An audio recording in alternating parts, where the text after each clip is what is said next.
how many rentals does it take for you to retire?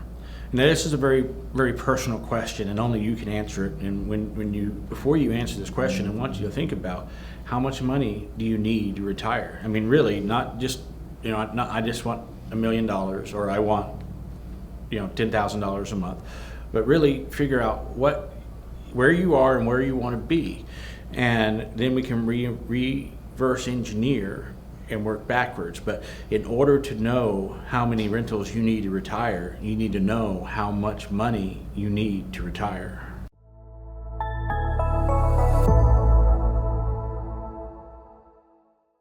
So my name is Marc Ruiz. I have spent the last 20 years investing in real estate.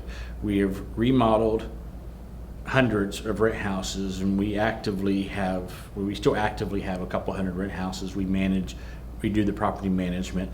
So we have a very intimate understanding of rentals, how the process works, and what you should and shouldn't do. So let's talk about how many rentals you need to retire.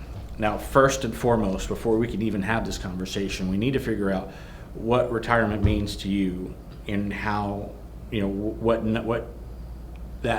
retirement means to you, and how much you need to retire. The reason I say that is because there's a lot of ways to skin the cat.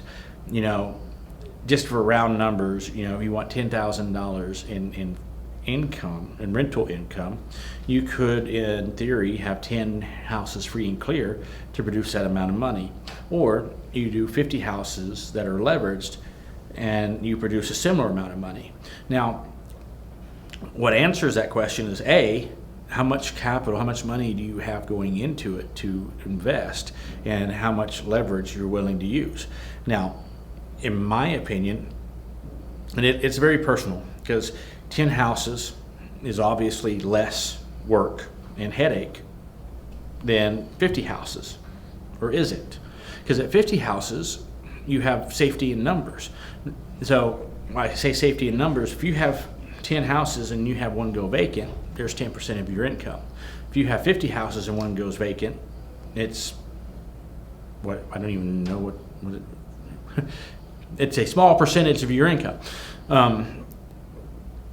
So, we believe in safety in numbers, but also with the leveraging. So if you have 10 houses, just for round numbers, say $100,000 houses, you have $1 million in assets.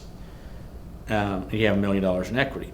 But let's say you have 50 houses. And now this will also depend on how much time you have, because if you're ready for retirement next year, you're not going to have time to really pay off the 50 houses to give you the equity that you need for this to work. But if you're 30, 40, 50 years old and you still got some time, let's build this foundation, because 50 rentals leveraged, it's going to take some time to pay them down to where you really have some impact, but you have your 50 houses that are worth $100,000. So instead of having $1 million in properties, you have $5 million in properties. So once you get to the point of that being paid off, or you start paying off some of those, instead of having a cap of the most I can make is $10,000 a month off my 10 rentals, providing that you don't have any real maintenance issues or improvements and things like that.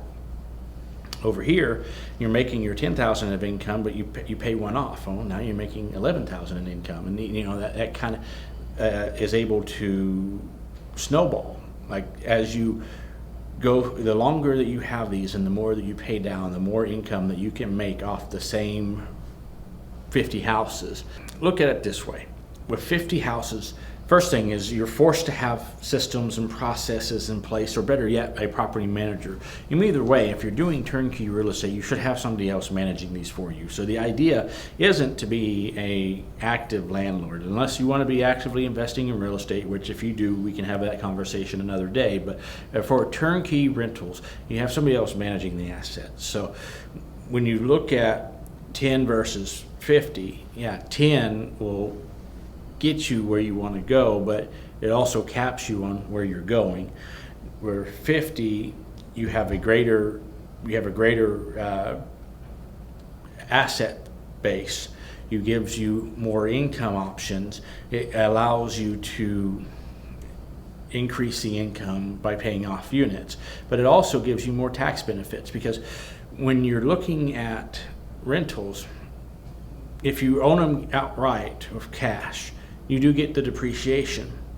And you still get to write off your operating expenses, property management expense, property taxes, but mortgage interest, you don't get to pay right off the principal, but any interest that you pay on a mortgage, on a leveraged property, is tax deductible. So you're not really paying it. You pay it, but you get it back. So did you really pay it?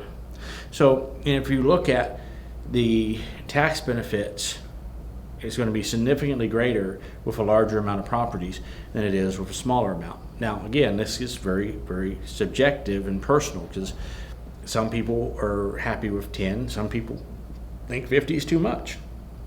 Maybe 50 is not enough. Let's go back to what does retirement mean for you?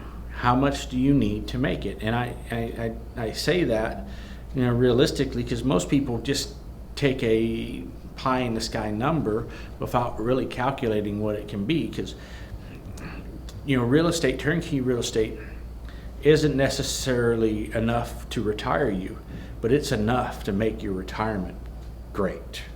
I appreciate you guys following along and watching our videos. If you like this kind of stuff, you want more information, and you want to join the conversation, join us on Facebook, Rugged Real Estate Investing group, or there's a little link in the body that you can click on. But I'd love to see you there. Let's have some more conversations, because we can talk about real estate till the cows come home. You ask me, we can answer almost any question that you ask.